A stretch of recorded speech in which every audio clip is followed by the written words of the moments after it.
Become a patron at www.patreon.com/Golden Era Bookworm for hard-to-find books, scans of rare photos, and articles on the golden era of bodybuilding. Hi everybody, Golden Era Bookworm here. Today I have the pleasure of sharing another segment of an interview with Jon Jon Park, in which he describes Reg Park's method for training the 20 rep squat. That's right. In a recent interview, I asked Jon Jon about Reg Park's different training methods for developing mass and strength.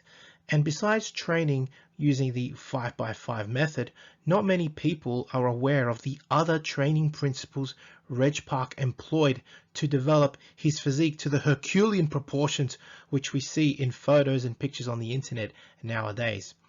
In this interview, Jon Jon Park goes into great detail as to how Reg Park, his father, performed the 20 rep squat, even describing his father's breathing pattern during the exercise. I don't think he has ever described this in any previous interview and in this much detail. So sit back and enjoy this interview. It's awesome. Which he did for years, and I think he learned this from John Grimmick. He would do deep breathing squats, like 20 rep squats, supersetted with a dumbbell pull-up. Oh yeah, that's a classic. Because of the fact that the deep breathing activated the thoracic, and the thoracic was already expanding, and you take advantage of that and go straight into like 20 reps of each. Right. Grimmick used to do the high repetition squats, deep breathing with dumbbell flies. Right. Similar type of thing. Grimmick and Reg both had massive rib cages. Mm-hmm. More so than Reed. Yes. Reed really wasn't renowned for having a really huge rib cage. Yeah. And it's interesting today because when you see the bodybuilders, the competitive bodybuilders today, when they do a side chest shot, kind of looks awkward. It's no longer a side chest. Mm-hmm. Where in those days when they did a side chest shot, that shows the whole volume of the chest Mm-hmm. and the pec. Now it's more of a side pec shot. Correct. Where you don't even see the thoracic. No, that's so true. A lot of people ask about that. They say, how is it that the old school bodybuilders, when they did a side chest pose, the first of all, the arms disappeared under the rib cage. They kind of sat underneath in that vacuum, and they were able to expand their chests. They literally say they had chests like barrels. You know, it's just... Yes. And now it's just like a bunch of bubbles, you know? Yes. Yeah. It's different. They don't have that thoracic volume. Correct. Yeah. And I think a lot of people don't realize the importance of the 20 rep squat supersetted with the dumbbell. I think it has much more advantages than people realize. For example, I find that because of the exercise involving your lungs, right, it actually increases your lung capacity. And by increasing your lung capacity, you increase your overall organ health. And a lot of people, when they think about bodybuilding, they're only concentrating on the muscle building itself. They don't understand that it's the total body that needs to be improved. How is your muscle going to be fed if the heart and the lungs are not functioning better? They have to be functioning better to have better oxygen exchange, to have better nutrient transportation in your system, to have better waste removed from your system. And the lungs and the heart are absolutely crucial for that. If you want bigger muscles, you have to have a better functioning heart and lung. And the pullover with the squat would definitely add to that. And they don't see that side of the story. Well, it has such a metabolic effect. And also, yep. A lot of people say, did your dad do any aerobic training? And in those days, very few of the guys did any aerobic training. Right. But I think because of the high level of intensity that they trained at, and because certainly in my dad's case, I know his rest periods weren't that long. Mm-hmm. But doing the squats and the pullovers together, has a tremendous cardiovascular benefit. Correct. I still use that as a mainstay for my clients to this day.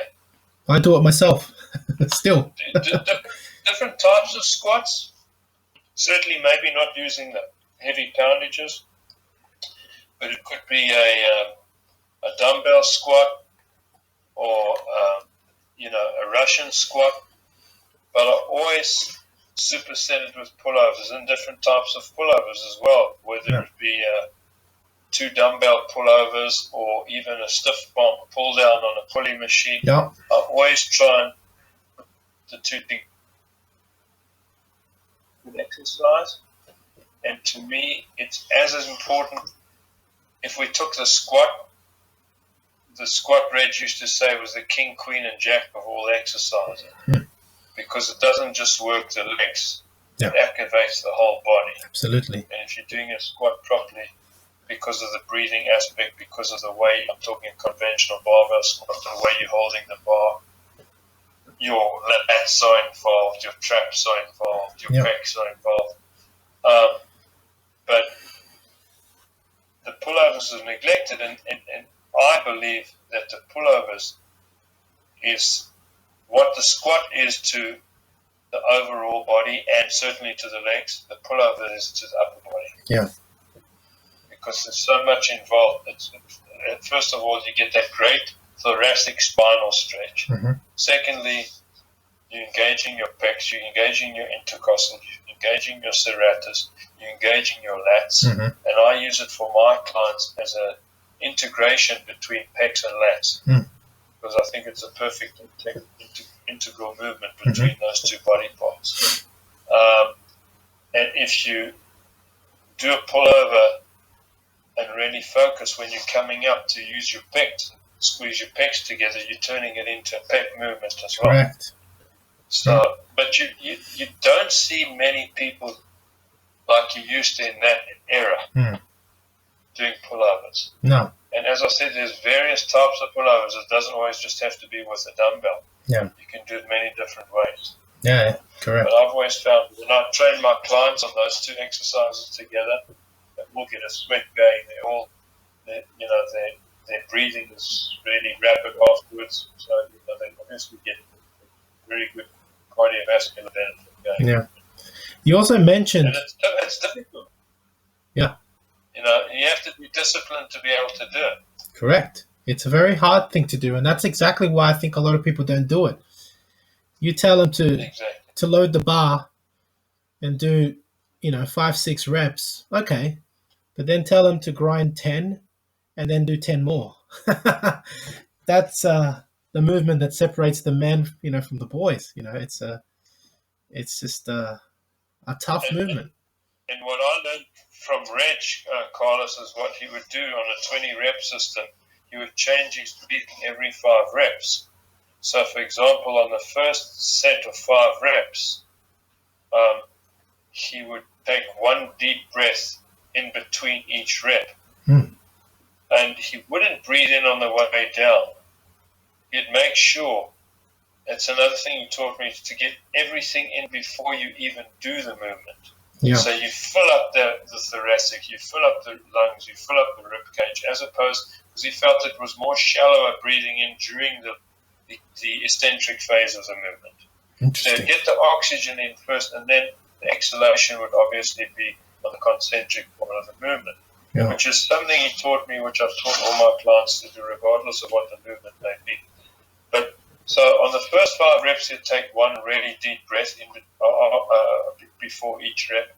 The second 5 reps, he would change it to 2 breaths. So breathe in, breathe out, and then the second breath would be a deeper breath.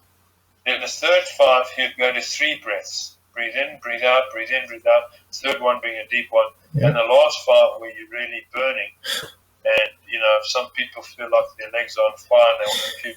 You go back to 1 breath. Yeah. And you're just kind of looking forward to doing that 1 breath. So when you do a squat like that and you're handling a respectable poundage for 20 reps, it's not easy. No. And then straight away you have no rest. You just got to lie down across a bench or along a bench and do a pullover. Yeah. It's a tough one. It's tough. It's interesting you say that, because I've read authors such as Charles A. Smith from the 50s talk about the importance of holding the breath as you do the 20 rep squat, because in doing so, especially if you bring your arms not out but in, you notice that when I'm doing that, it actually further the fact that you're taking, you take a deep breath, you bring the arms really close to the shoulders, it really thrusts the chest out and causes this pull on the sternum. Expanding the thoracic. Bingo. And you get that wonderful old school chest. And a lot of people don't see that. And I love the fact that you just said that throughout the set, Reg used to actually increase his repetitions. And that makes sense, not just because he's trying to oxygenate his system, because the squat is a oxygen demanding exercise, but as he does that, his ribs begin to expand further and further to allow for more air. It's just amazing. It's fantastic. It's really good. Exactly. Now, if you'd like to read a little bit more about how Reg Park used the 20 rep squat, especially for the development of his rib cage and his chest and really his whole physique, you can check out my website, www.goldenerabookworm.com, where you'll find a self-written book called Rib Cage and Chest Development, based on Reg Park's many articles, as well as Reg Park's original 5x5 routines, how I developed my 19-inch arms. You'll find it all on www.goldenerabookworm.com. So I do hope you've enjoyed this interview segment with Jon Jon Park, and I mean, I personally really enjoyed this interview. The great detail that he went to, sharing his father's method for performing the breathing 20 rep squat, as well as I mean, just the effect that it had on his rib cage, on his whole physique, really. And I mean, I've been scouring the internet as well as my own magazines for a good photo of Reg Park in a perfect side chest pose. And I mean, I think this has got to be one of Reg Park's best side chest poses. You can really see, I'm not just looking at the muscle here, I'm actually trying to look at his rib cage development. You can see how well developed that rib cage is. You can see it right under his skin. His rib cage is so huge. I mean, you can see the effect that the 20 rep squat has had on Reg Park's physique. It's just phenomenal. At his prime, he was just incredible. So yeah, I can geek on all day, but I guess it's time to end the video. So I do hope you've enjoyed watching this video. If you have, please give the video a thumbs up, subscribe if you haven't to the Golden Era Bookworm, leave me a comment, and thank you for watching. If you'd like to support my research, please donate via PayPal. You can become a patron. Please visit my website for out-of-print books and courses on old school bodybuilding, including Reg Park courses and books. And of course, you can contact me via email if you wish to collaborate or pass on your bodybuilding relics. That's it for me, bringing you more soon from my Reg Park collection of videos featuring interviews with Jon Jon Park. So yeah, that's it for me. This is the Golden Era Bookworm. Bye for now.